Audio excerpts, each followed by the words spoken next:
morning, everybody. Let's Radio Houston. I could just see you as a barrel racer in your Gucci outfit. Well, I have my boots day. Radio started officially yesterday. Sure does.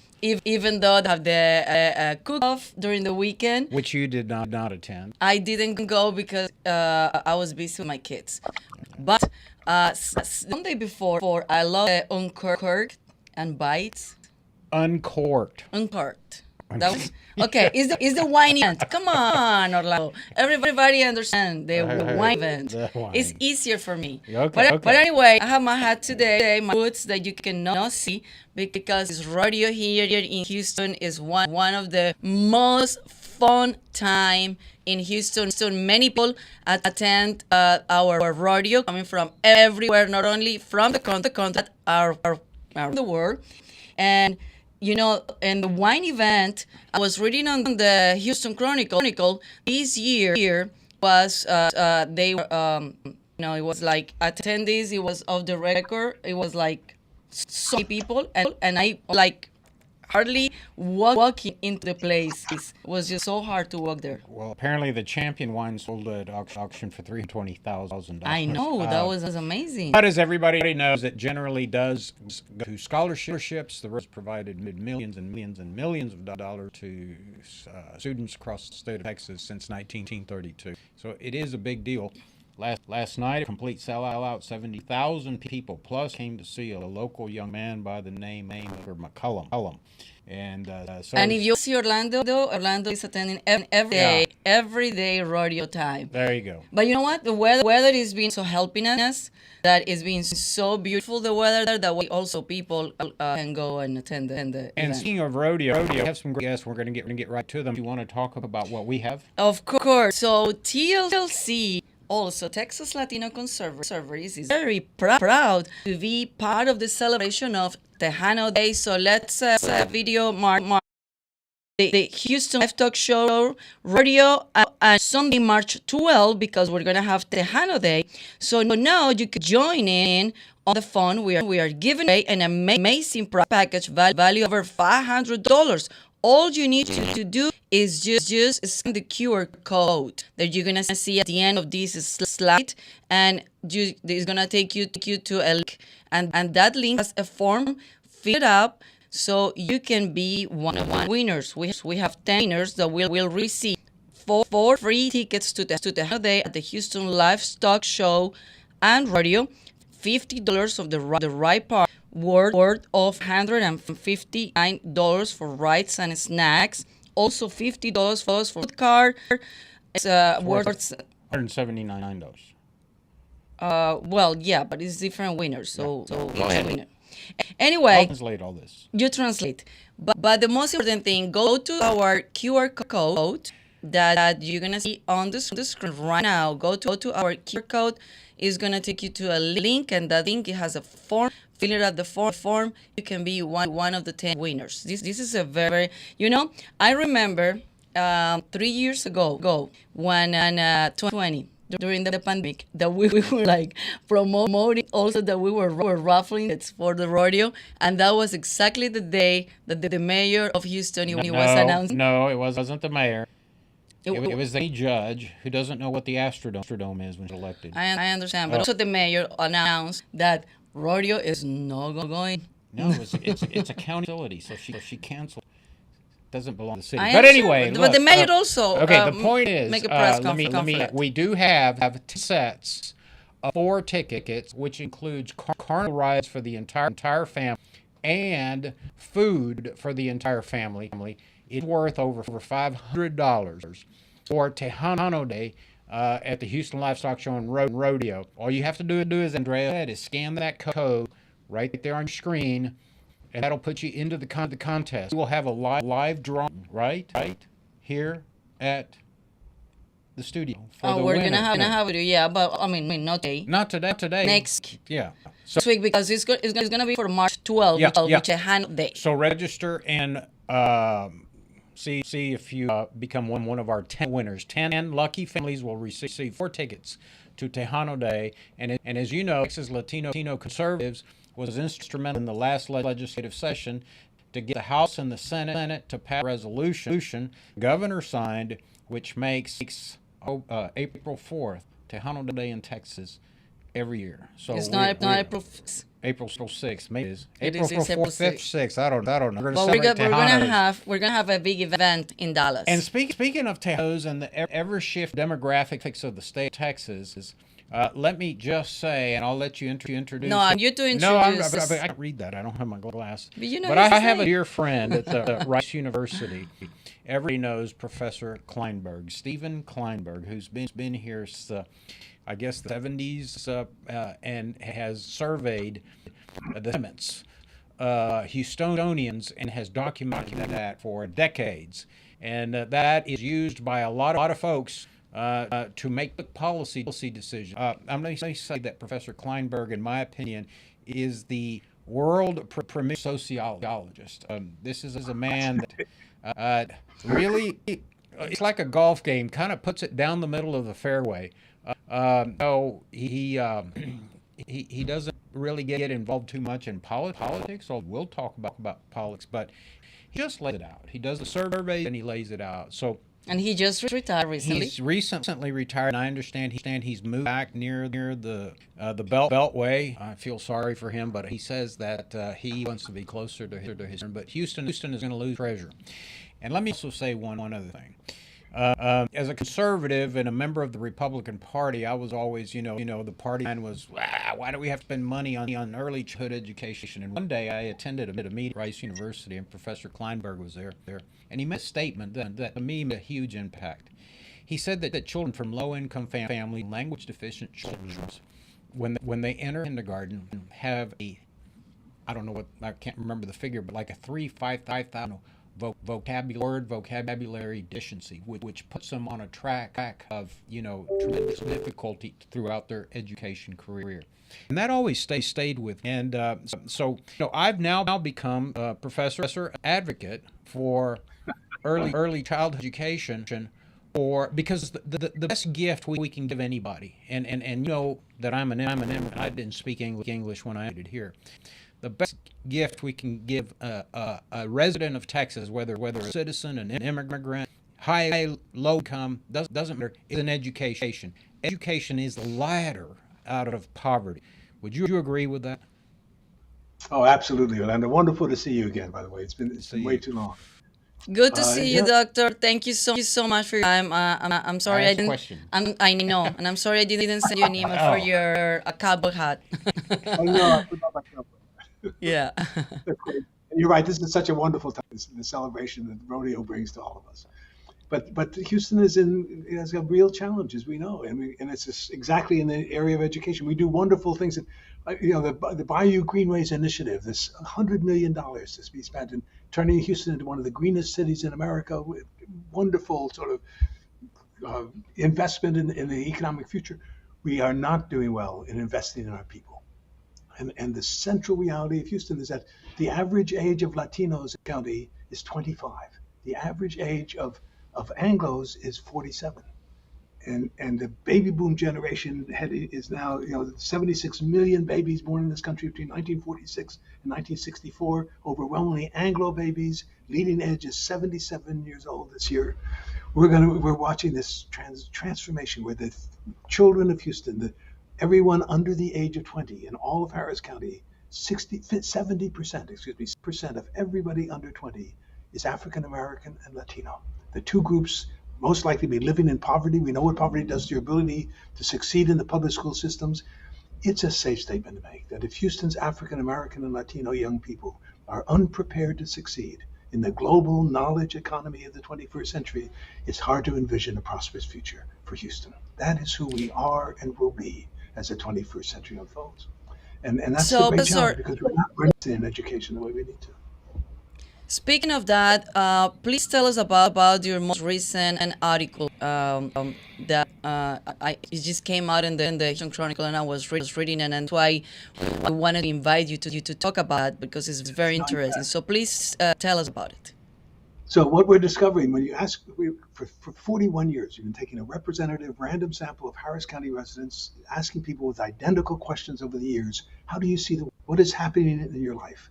And we're watching the world change. It's just striking shifts. And for example, in the 1990s, 65% were saying the schools have all the money they need if it wasn't being wasted. And today, 69% say the schools will need significantly more money. A new recognition of how important education. Question that said, do you think that most people receiving welfare benefits in Houston today are really in need of help, or are they taking advantage of the system? 33% thought they were really in need of help back in 1975. 68% say this, the people receiving welfare benefits are really in need of that help. It's a new understanding of the deepening inequalities in the city, predicated above all else on access to quality education.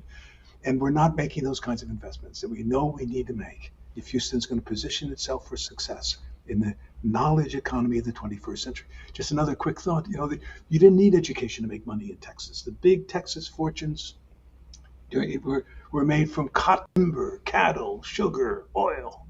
The source of wealth in the 21st century is knowledge. And that's the central challenge as we position ourselves in competition with other cities and with other nations in terms of doing the jobs of the 21st century. So and our surveys show a significant shift in public attitudes in this area that has not yet been matched by public investments. And that, I think, is the great question. The jury is out for Houston. Will the investments we know we need to make to ensure that this next generation of Houstonians, who will be the workers and voters and citizens and taxpayers of Houston in the 21st century, have the kind of education they need to succeed in the knowledge economy of the 21st century? There's so much to get into, Professor. In 2018, when I was voted out of office, Remember that. let me be more positive. When the Democrats swept the county, I in December held a press conference in front of the Hattie Mae administration building at ISD, calling on the governor of the state of Texas for once and for all to exercise the powers given to the state of Texas through the board of through the education commissioner, incidentally authored by Harold Dutton, an African American in the legislature, to come in, take over the failing school system, which is known as HISD. As you know, I was physically attacked. That case went all the way to the Fourth Court of Appeals, in which I prevailed. But a week later, the governor announced that Marath was going to take over the education system. It went in, as you know, to district court. It's tied up in the courts. The Supreme Court said, yep, they can do it. Now the state says, now what do we do? Now that we got the tiger by the tail, how do we fix this? And my and I agree with 100%. There are changing needs based on the changing demographics. We live in a city that has the world's largest medical center. But if you look at childhood obesity, which leads to type 2 diabetes, it is out of control in Texas and in Harris County. Right. Policy doesn't seem to be addressing that. And let me say, it's not a personal issue that people will just get diabetes. It becomes a public charge. Because when people are in renal failure, circulatory problems, vision failure, amputations, as you know, many don't have insurance, because we know the state of Texas is probably one of the least. Where do they go? They go public health services, and so that's a crisis.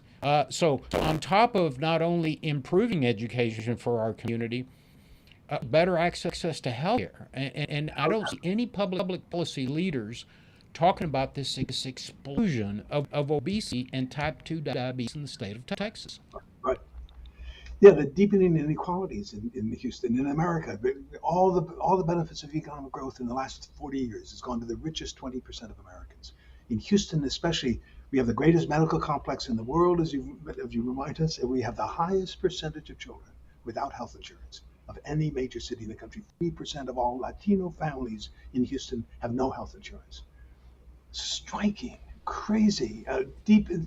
We cannot build a viable long-term civilization that has that kind of inequality and allow that inequality to continue to grow. And that, I think, is as I say, the great challenge. And just, as I say, in Houston's history, you didn't need education in the way that you now do, and we're not used to investing in people in that same way.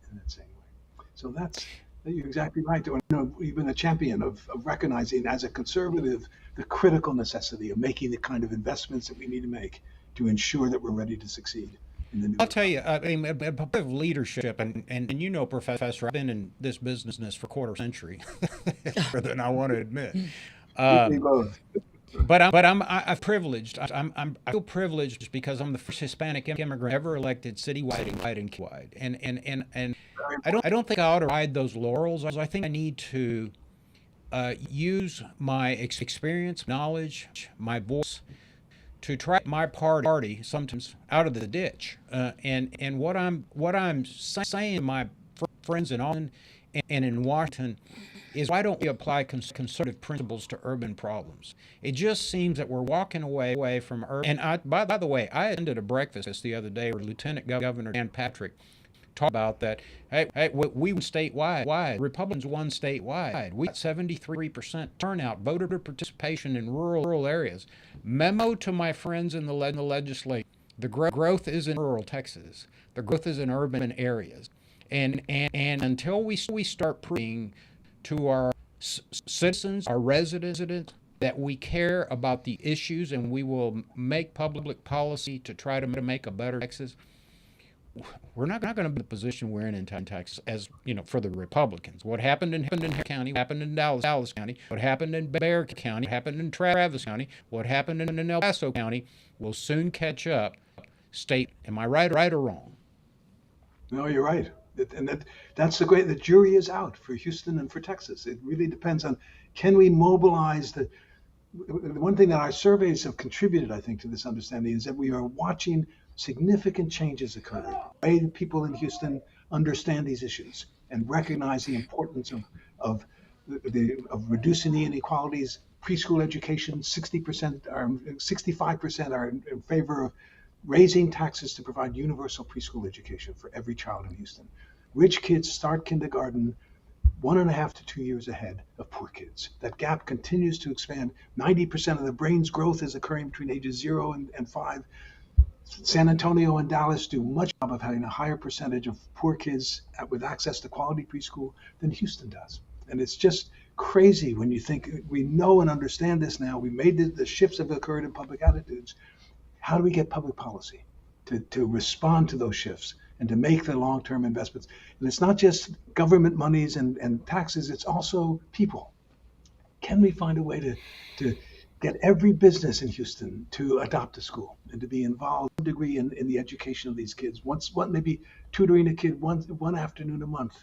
Can we get every church and synagogue in Houston and mosque to provide preschool and after-school programs? Can we all work together to build a learning society prepared to succeed and to prosper in the knowledge global economy of the 21st century? We know that the economy has changed. We're not yet able to mobilize those resources. And that, I think, is a great question. Professor, and the headlines of your article say Houstonians believe have flipped, leaders need to catch up. When you say leaders need to catch up, what leaders need to do right now? And also, I don't think we have the representation that represent the diversity of the community right now. I'm sorry, I missed the last part of your question. Houston is maybe the most diverse major metropolitan area in the country. We're closer than any other population to equal force, to 1/4 Asian, 1/4 Latino, 1/4 African American, 1/4 Anglo. All of us minorities. All of us called on to build something that has never existed before in human history. A truly successful, inclusive, equitable, united, multi-ethnic society made up of all the peoples, all the ethnicities, all the religions of the world, gathered together in one remarkable place. The great story of Houston in the 21st century. But it's not going to work if we don't find a way to ensure that everyone has a real opportunity to move into leadership positions and to succeed in this new economy.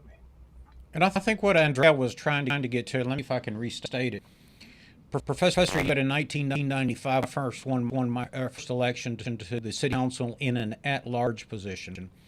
I think that era in the to late 90s, there were half a dozen Hispanics elected. There was John Castillo. There was Real Vasquez, there was Orlando Sanchez, there was Tracy Sines, there was Sylvia Garcia as our city controller. There was one other whose name escapes me. So we had half a dozen, and the city council at that time was small because the population was smaller. Since then, the city council has grown by two seats. The population of the Hispanic population has exploded, and yet we're down to one lonely voice on the city council. Now I know we've made some gains because we have 3 Hispanics now in the commissioner's court. So we have 3/4 of the commissioner's court.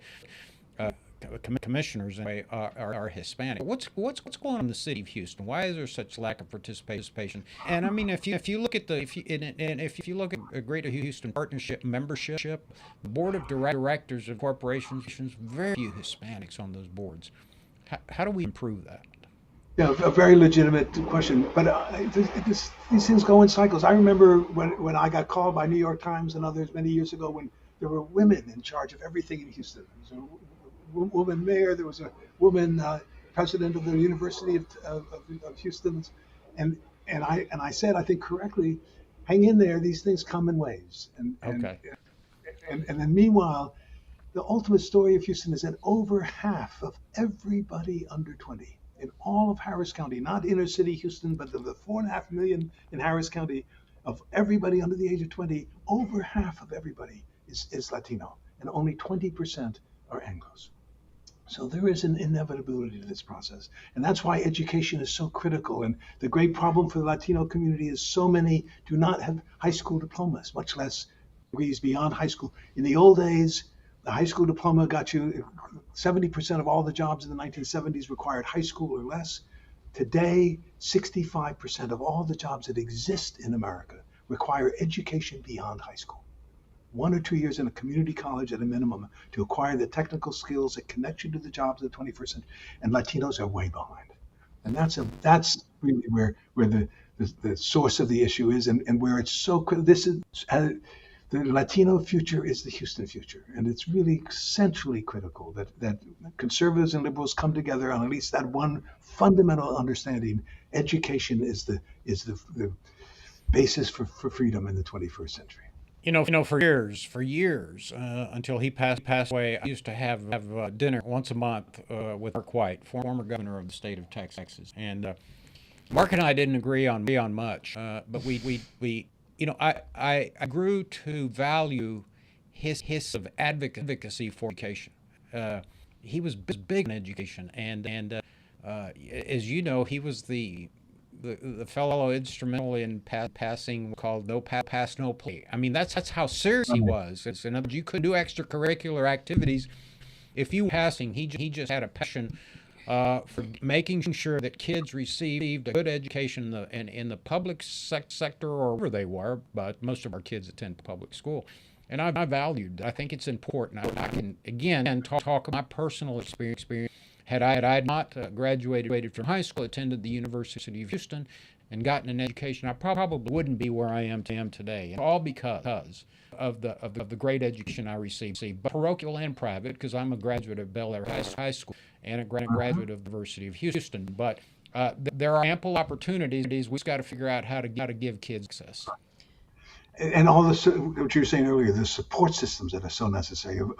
Access to quality housing, to healthcare, to all the things that make it possible for people to succeed in school, and that's the inequalities, the poverty that exists alongside the concentrated wealth in the city is a part of the challenge that we face, I think, and I think we all understand how critical this, and that the jury is out. It's not clear that Houston is prepared to make those kinds of investments, and that's why it seems to me that the role that you guys are playing as enlightened conservatives is so critical in saying this is not a liberal or conservative issue. This is an issue of building a viable civilization for the 21st century. And Houston can be a model for what all of America will be by 2050. The census has a projection for what America will look like in 2050. Demographic composition of Houston today. We are where all of America is going to be. how we in this city navigate this transition will have enormous significance, not just for the Houston future, but for the American future. This is where, for better or worse, the American future is being worked out. It's what makes Houston such an interesting and important city. And what matters, what happens here matters. We are at the forefront of what's happening across all of America. It's hard to see Chicago or Miami, Francisco or Los Angeles or New York being in a better position than Houston to show America this is what we can be as we build this multi-ethnic world made up of all the peoples of the across the planet coming together into this a nation that had been throughout all of its history an amalgam of European nationalities, becoming the first ever microcosm of the world. And that's, I think, very exciting and very challenging and a tremendous opportunity for us in Houston. Well, promise that you'll keep an eye on Houston from Washington, D.C., and that you'll be here occasionally to visit your friends. And if you see stiff headwinds, pick up the phone and call me. And I hope that I have an opportunity to break bread with before you and your family for the back up to the East. But I tell you that it's been a real honor to know you, to glean knowledge from. I think I've become a more sensitive, more introspective public servant because of the knowledge that you've been able to generously impart, not only upon me, but upon thousands of public servants. And that's where I know people hate politicians, but at the end of the day, do try to sort of serve the public and try to figure out complex problems for the community. Make sure that capitalism and competitive markets continue to go well, because that's what's made Texas is, right? We're the economic engine of the country, basically, and we never want to lurch towards redistribution imposed by the government. But on the other hand, as you say, we have to make sure, because democracy is in jeopardy if we have a bifurcated society where all the concentration of wealth is on one side and the rest of the folks live on the other. It happened in France. So we need to make sure that we have a big, fat, generous middle class in this kind. And I look forward to continuing to read your opinions and your books and your surveys, and I hope you don't forget your friends in Houston. Thank you very much. You bet, Orlando. Great pleasure and very grateful for our friendship. It's been wonderful 50 years I've been in Houston, so it's going to be tough. Professor, thank you so much. And please, if you change your email from the Rice University to your personal email, just please update us with your contact information so we can keep inviting you to the show. And I can practice my Yiddish by saying that, Professor, you're a real. Okay. Thank you both very much. Take care. Bye-bye. Thank you Godspeed. so much. Well, talking about education, the importance of education, it's been many changes lately about education. So imagine if the professor is saying the education is the key on the successful of our generations, future generations. And now they're announcing that it's only going to be 4 days of school. Mm-hmm. And Crosby ISD in Texas is the first one to make this official. And that's why we invited Rafael.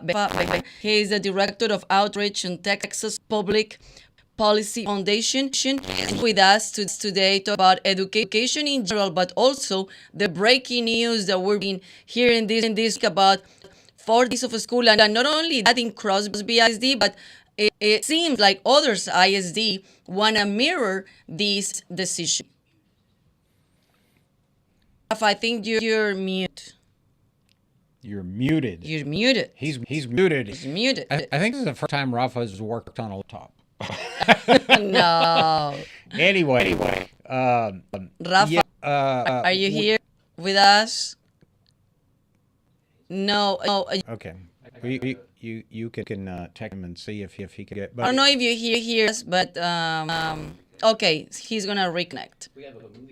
We have a movie. Oh yeah, we have video. We have a video from news. Let's play the news. Now, Crosby ISD just became the first school district in Harris County and the largest in Texas to approve a 4-day school week. ABC 13 anchor Elisa Rivas live to explain what it means. Hi, Elisa. Under the plan, Fridays would be an off day. A big reason why Crosby is taking this route is because of a teacher shortage. The district says it wants to attract new teachers and and retain the ones they have. Tonight, the school board weighed the pros and cons. A major concern is what will students do on their days off. Parents will have to provide childcare, some pointing out students get their the first few weeks of school will be a traditional 5-day week. One mom we spoke with tonight is glad the district is trying something new. 4 days of structure is a whole lot better than not having any teachers available. So you feel like they needed to try something? Yeah, we had to do something. The district was down 40 teachers at the start of this school year, according to our partners at the Houston Chronicle. Under this plan, each school day will be extended by about 25 minutes, so the amount of time students and teachers spend in the classroom pretty much stays the same. At least 27 school districts in Texas moved to a 4-day school week just this school year, according to the Texas Classroom Teachers Association. New Waverly and Walker County made the move recently. HISD told us today it is not considering a 4-day week, Maida. Wow. Yeah, and as you know, Professor Klineberg was saying, you look at urban areas like Houston, where you know the poverty levels are increasing. This places a huge burden on the working class. You have a large immigrant community that in many cases have long hours or maybe two jobs. What are the parents going to do? And so that's a real problem. And as the Elisa Rivas reports that she doesn't believe, after speaking to the Houston Independent School District, that HISD is considering that. You know, but yeah, it's a problem.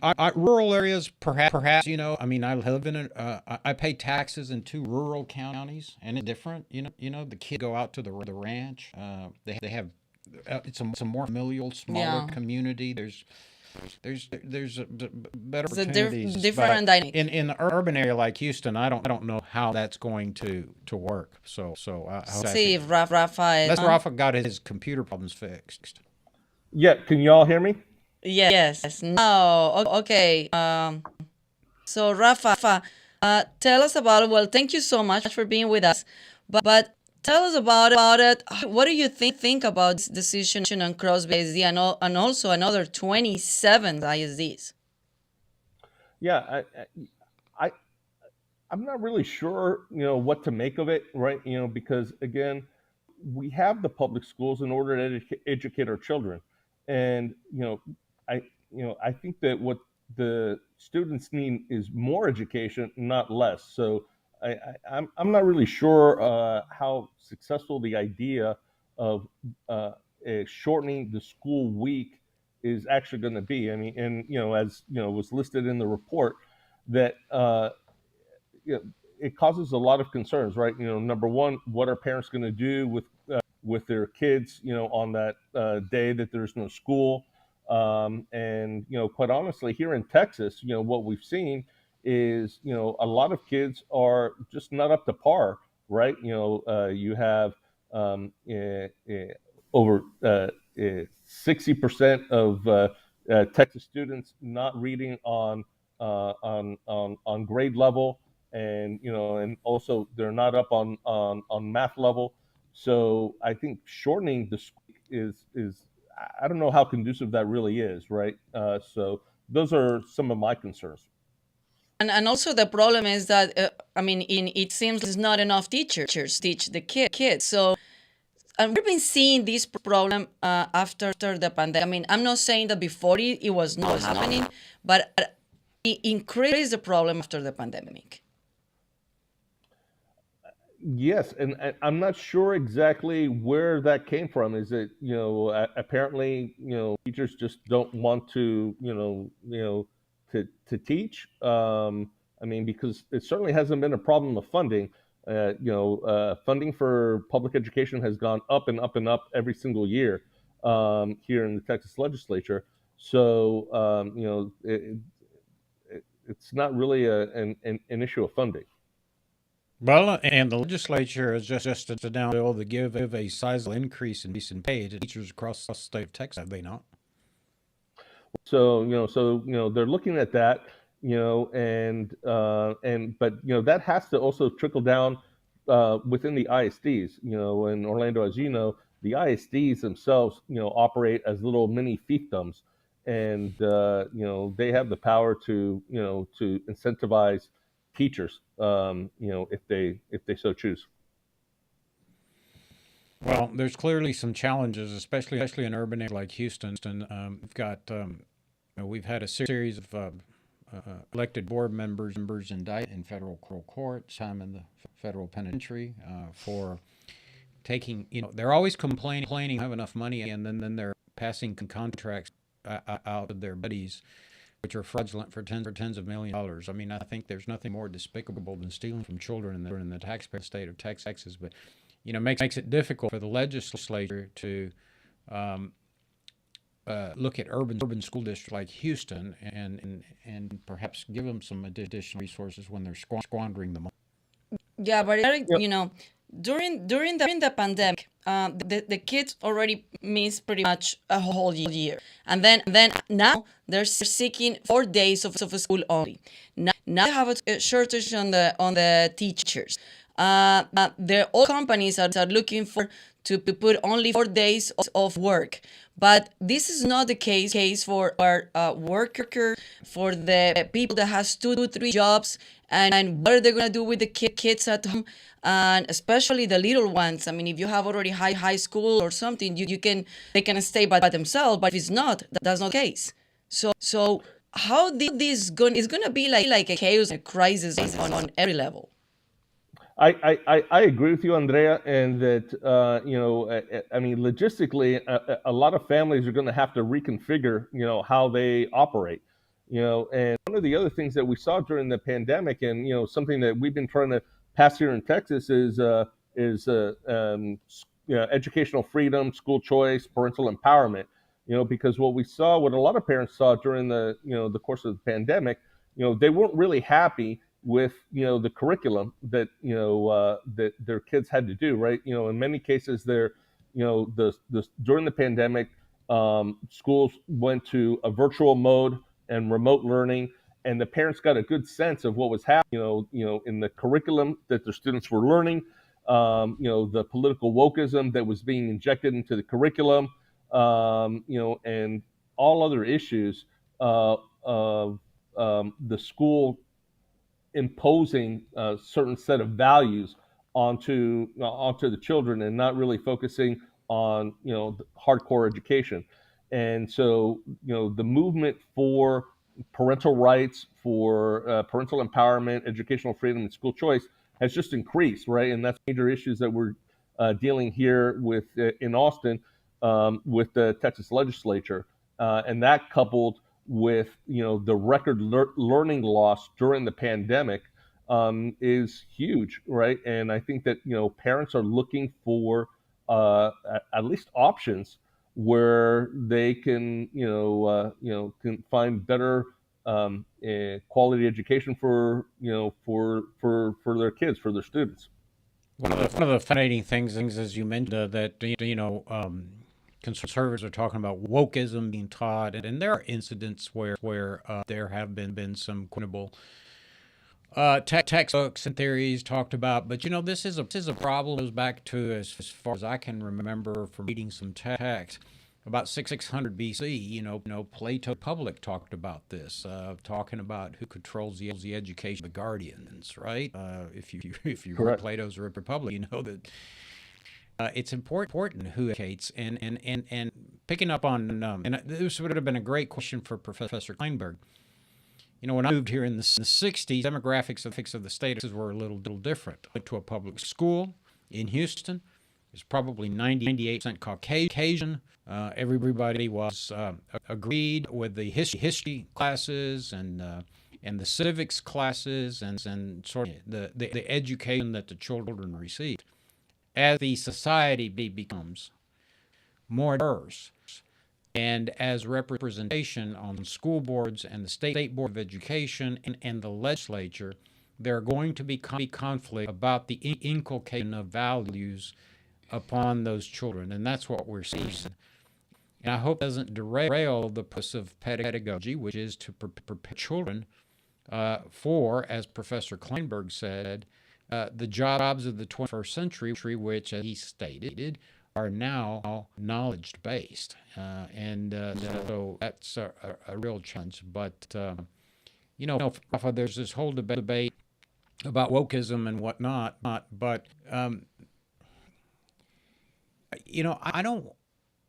don't know sometimes why conservatives so wrap around the axle about teaching real history. In other words, I know, for example, let's take the African American community. They want people to understand the history of African Americans. I don't have a problem with that. I mean, is that what the problem is, that we're teaching about slavery and the injustices and the civil rights movement and the civil leaders? I mean, I like that kind of history. I find it fascinating. How do Yeah, you see and it? so listen, I agree with you. I mean, I'm an ardent student of history, and that's a subject that I always excelled at when I was a student, and I still find it fascinating. And to me, history is full of facts, and as long as you concentrate on teaching what actually happened, right, the good, the bad, and the ugly, right, because that's all part of the makeup, that's okay. Now, where the wokeism crosses lines is when you start putting value judgments on events that occurred. And I think that that's where the waters get muddy. I have a question for you, because you and I share similar ethnicities, but I grew up in the 60s, and I went to public education, and I learned Texas history, I think, and they began to teach us in fourth grade. And I heard about the Alamo. I was an immigrant in Cuba, and family didn't have a lot of money. We didn't get to visit your hometown, San Antonio, a lot, so I didn't really know what the Alamo was. I learned about it in fourth grade, and I learned about Bowie and Travis and Sam Houston and all of that about the Texas Revolution. Never heard a word about Tejano and the Mexicans fought along with the white Tejanos, the Tennesseans, and people from Kentucky. Yeah, Isn't agreed. that wait, let me finish isn't that sort of a value judgment inculcation? I mean, you leave out a substantial part of Texas history. Yeah. So again, right? I agree with you. But you're not teaching that's a problem, right? And you're not teaching the full history. So I think that you and I can both agree that the full history needs to be taught, right? But leaving out the value judgments and let people decide value judgments for themselves instead of trying to impose a value judgment. So, we have a lot of, as you know now, obviously, historians from the Alamo. And quite honestly, Texas would not be Texas had it not been for Tejano involvement. And that's clear, to people who really know history. Well, Right? hell, we Not wouldn't only have rodeo were if it not for this. Exactly. If it not Orlando Day. if it wasn't for the Spaniards who brought horses in. I mean, barbacoa. You know what barbacoa mean? It's what Tanos and Mexicans used to do to cook their meats. It's called barbecue. Uh-huh. So Well, and I think it even goes further than that. So it's not only Texas. I mean, quite honestly, the American Revolution would have faltered had it not been for beef that was driven, right, cattle that was driven from Spanish Texas at that time, right, which Texas that was controlled under the Spaniards in the late 1700s, and they actually sold beef to American patriots. And had that not happened, the American Revolution would have faltered. And not only that, but from our ancestral homeland in Cuba, I mean, George Washington himself went over to Cuba and did a lot of fundraising for the American Revolution in Cuba. And so there are these little stories and anecdotes in history. History's full of them, and those all need to be told, right? And I am not in agreement of leaving certain segments out, right? History is just like people. You have good, bad, ugly people. All of those things need to be told. Now, when you go a step beyond and you start to infer different value systems, and then I think that that's as part of the agenda, I think that crosses a line. But I certainly agree that all facets of history should be taught. Well, Rafa, as I said, what is call to action? What we need to do as parents, because the first education is started, and then we pass it to the schools that they're not doing a great job these days. I'll tell you, and again, I mean, the call to action is I think that, increasingly more parents all across the board are looking for other options, in addition to, public schools. I think that if you have one monopolistic system, that's not right. In today's day and age, we have, as consumers, we have a choice of selecting what phone service, a cable provider. We have a whole bunch of different options, but when it comes down to schools, we're very limited. So that's one of the things that we're looking to do here in Austin with this parental empowerment, educational freedom, school choice, and giving that option back to parents and let parents decide what kind of education they want for their students. And so let me ask you, my call to action is to get them involved in what's happening here in the future. Well, you mentioned something which I've you mentioned the free market and corporations compete for the dollar, right? Everybody choice of sell carry. Everybody has a choice. Cable companies, streaming companies. You have a choice of what service station you're going to pull into. All corporations spend a massive amount of marketing, trying to educate, win over the customer. Here's my concern. There is no education process for education. What I'm saying is poor parents have no clue the difference between A, B, and C, the difference between private, parochial, public, charter. What the hell are they going to do? How are they going to make those decisions? Yeah, just like in the free market, system, Orlando. I mean, a lot of consumers really don't know the difference in, I don't know, washing machine brands, right? And then they go out and they do a little research and they get educated and they pick. And I think that the same would happen with the education system, right? If they had the opportunity, right? So one of the proposals here in Austin is to provide an education savings account to parents in the amount of about $10,000 for education purposes, and allow parents, to have that option to decide whether they want their kid to stay in a public school, go to a private school, go to a charter school, receive additional tutoring, all these different options. Once you have that ability, right, you'll see how the schools are going to come around and and compete for that, right? I mean, you see that with the explosion of charter schools that has taken the state, and the charter schools go out and they compete for the students, right? And they try to make the parents, which are the consumers, aware of these different options. Yeah, right? but let me tell you, charter schools can cherry pick their students. Private schools can cherry pick their students. Public schools can't.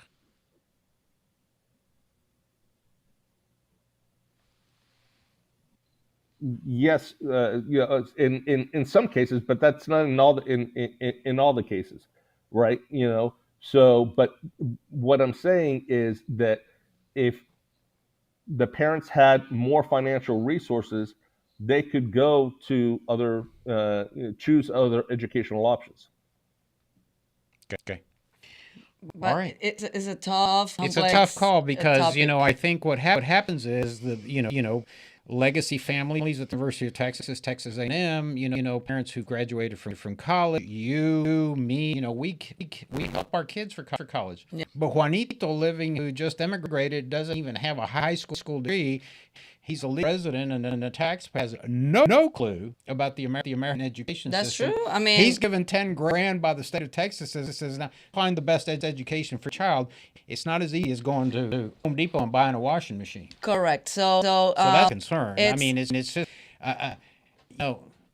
it's a big issue sometimes because there's conservatives come up with these free market ideas, but then we don't think about well, what do we do with mom and dad who have no clue what an SAT how is? we're going to ACT educate is? correct. What are the choices? You got 2-year colleges, you have 4-year colleges, you have private for-profit university, you have charter schools, you have private schools, you have parochial schools, you have public schools. Holy cow, they just don't have the time to do that research. And I'm telling you something, Rafa, by my own experience. I have twins. They're 17 years old. They're about to go to college in September. And I've been the whole year working with them, find the best college, going through the whole process, going through test, score, SAT, AT, so many things. SAT. Yeah, so imagine, and that's me, that I'm an educated person. I work in the media, and I have access to many And it things. was hard for you. Yeah. My kids are in private school on top of that, and they have education counselors, and they have kind of classes, seminars, blah blah blah, and it's still hard for me, and it's still hard for me to understand the whole process. Not only because I'm an immigrant, I didn't go to school in this country, so and even for people that went to school in this country and are from this country, still hard. I just not imagine from the immigrants community or just a community in general. I think everybody's struggling people that come from poverty. So Andrea, I hear you. But I think that my response is life is hard. Life, it's not easy. There's things that are difficult, right? And I will tell you this: I would rather have the option, right? I would, and be forced to do the research than not have an option, right? And there are a lot of kids that are locked in a public school, only by virtue of the fact of they live in a zip code that is an economically distressed area, and they're forced to a school that is is not really Rafa, as you know, I'm not a proponent of that. In fact, when I challenged Houston Independent School District and the governor to come in to HISD take over, which Marath is trying to do, I don't think any child should be locked into a failing school. But the question is, we have to make sure we don't have a system that benefits the knowledge-based community and leave behind the poor. That's what I'm concerned about, and I'm for public school choice. In other words, if Bell High School in Houston and Sharpstown High School or Eisenhower in San Antonio or whatever are producing great results, I think the funding goes there so that even if that campus had to grow to 50,000, like the size of the UTEP or the University of Texas San Antonio or the University of Houston, do it. That's competition in the public schools, but I'm just concerned that if we just throw out a bank account, here's 10 grand, you're on your own, go educate your language deficient, vocabulary deficient child, and mom and dad work 2 jobs. They're not connected onto the internet. They're clueless. That may be a recipe for disaster and further buccating this society. No, it's very difficult to anyway. Yep. But Rafa, I know that Texas Public Policy Foundation's on top of it. You guys are doing the research. And Texas Public Policy Foundation does great research to avoid the tough issues. I'm sure they've looked at them. I'm sure that they have done tremendous analysis. They provide members of the Texas legislature with nonpartisan information based on research, and the best minds of the state of Texas are at the Texas Public Policy Foundation. So we want to thank the foundation for making Rafa available, and Rafa, thank you for the hard work that you in the state. Thank you. Appreciate it. All right. Bueno, Rafa, gracias y nos vemos pronto. Well, let's radio. As we said at the beginning. That's exactly where I'm going from I here. know you do. So put our QR code again. So if you want to win tickets for Hano Day on not just tickets. Okay. So you explained. Yes. So we have 10 packages. Each package contains 4 tickets And each package contains carnival ride tickets, and each package contains meal tickets. So your carnival ride is covered for the family. The food and beverage is covered for the family. Admission to the grounds of the Houston Livestock Show and Rodeo and the rodeo performance itself on Tejano Day, March the 12th, is covered. Each package is worth over $500 retail. But to participate, you have to register into the contest. And you can do that by scanning that code or going to our website and entering the contest. We'll announce the 10 winners next week. Next week? Is that next what it is? Wednesday. Next Wednesday. All right. Todo eso en español. No. Ok, entonces, estamos rifando 4 paquetes. No, 10 paquetes. O 10 paquetes. De 4 boletos. 4 boletos, ok. Que 10 tiene paquetes de valor 4 más de boletos $500. que tiene valor cada paquete. Cada paquete un valor de más de $500. De más de $500. Incluye la entrada, comida y el carnaval. El Y es entretenimiento para los niños. Y es para 4 personas de la familia o como quieran. Lo único que tienen que hacer es escanear la código de barras que aparece en su pantalla. Eso lo va a llevar a un link, a una forma que ustedes van a llenar para participar en este sorteo. Los ganadores los vamos a anunciar el próximo miércoles porque esto es para Tejano Day, que es el 12 de marzo. Así es. Y no me acuerdo el conjunto, pero es un conjunto. Bueno, y siempre, claro, es el día que hay más concurrencia en el estadio, el NRG. Está el rodeo de Houston. Es algo que inventaron los tejanos, los españoles. Exactamente. Así que por aquí ya ustedes si quieren hablando se pueden encontrar en el rodeo.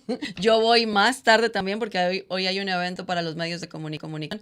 Así que bueno, este es un súper divertido mes aquí en Houston y vienen gente de todo el país y de todo porque tenemos visitas. Pues yo soy miembro del Salón Internacional donde recibimos y damos información, damos almuerzo, le damos copas, todo gratis a todos los miembros internacionales. Yo soy miembro de ese comité, creo que ya 22 años. Y cada año, como dices tú, miles y miles de huéspedes internacionales. Así que es algo bastante... Ya voy yo, porque yo soy internacional también. Bueno, colombiano. All right.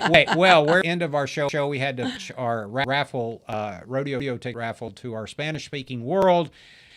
Remember, Texas Latino Conservatives does what we do because of the generosity of Texans. If you want to make a contribution and keep up our education programs through our 501c4, or if you want to help candidates that are conservatives across the state of Texas, you can make a contribution to our Political Action Committee. It's on the tab at the top. You have home and you have a ballot and you have events. You can also join the PAC and you contribute. But we ask you to make a contribution to our organization.